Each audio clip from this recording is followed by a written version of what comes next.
Hello viewers, আসসালামু আলাইকুম। আজকে আমি পাকিস্তানি মুরগি মাংস রান্না করব। খেতে অনেক মজা, খুবই টেস্টি এবং অসাধারণ এই রেসিপিটি আপনারা অবশ্যই না টেনে ফুল ভিডিওটি দেখে নিন। কিভাবে আমি মজাদার এই রেসিপিটি রান্না করব খুব স্পেশালভাবে। আপনারা যদি আমার চ্যানেলে নিউ হয়ে থাকেন তাহলে অবশ্যই একটি সাবস্ক্রাইব করে রাখুন এবং ভিডিওটি লাইক দিয়ে রাখুন। এখানে আমি 1 কেজি মুরগি মাংস নিয়েছি। এর মধ্যে 1 চা চামচ আদা রসুন বাটা দিয়ে দিব এবং 1 চা চামচ লবণ দিয়ে দিব। এখানে আমি কাশ্মীরি রেড চিলি পাউডার দিয়েছি 1 চা চামচ।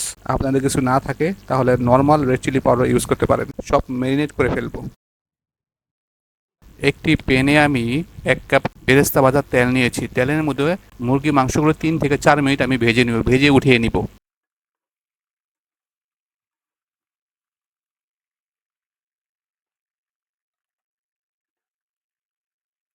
আমি এখানে 1 কাপ বেরেস্তা নিয়েছি এবং 2 পিস টমেটো নিয়েছি। বেরেস্তা এবং টমেটোগুলো ব্লেন্ড করে নিই। ম্যারিনেশনের জন্য আমি এখানে 2 চা চামচ আদা রসুন বাটা নিব, 1 চা চামচ হলুদ গুঁড়ো নিব এবং 1 চা চামচ রেড চিলি পাউডার নিব, 2 চা চামচ ধনিয়ার গুঁড়ো দিব, 1 চা চামচ জিরার গুঁড়ো দিব, 1 চা চামচ স্পেশাল গরম মশলা দিব, গোলমরিচ গুঁড়ো দিব এবং 1 চা চামচ লবণ দিয়ে পানি দিয়ে ম্যারিনেট করে নিব।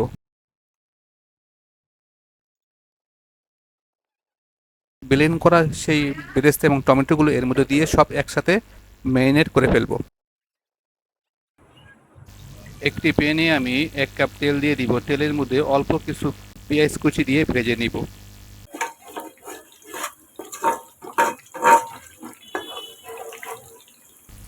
অল্প কিছু আস্ত মশলা এর মধ্যে দিয়ে 2 মিনিট ভেজে নিব।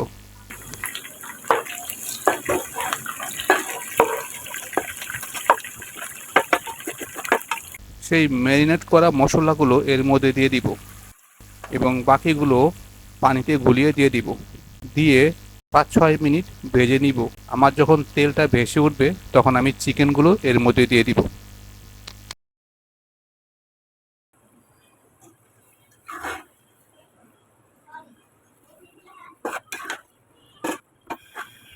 মুরগি মাংসের মধ্যে 4-5টি কাঁচামরিচ দিয়ে দিব।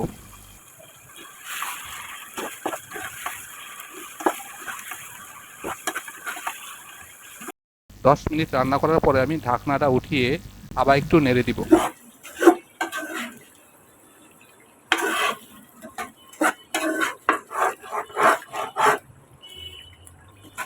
এখন আমি 1 চা চামচ ভাজা জিরা গুঁড়ো দিয়ে দিব।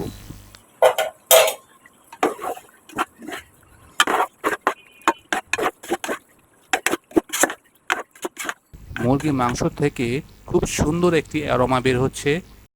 আমার মুরগি মাংসর কালারগুলো একদম চমৎকার। এই মুহূর্তে আমি এখন নামিয়ে নিব। হয়ে গেল আমার খুবই চমৎকার মুরগি মাংসর ভুনা রেসিপি। খেতে খুবই মজা, খুবই লোভনীয়। এই রেসিপিটি আপনারা ফলো করে বাসায় অবশ্যই রান্না করে আমাকে কমেন্টস করে জানাবেন। আল্লাহ হাফেজ।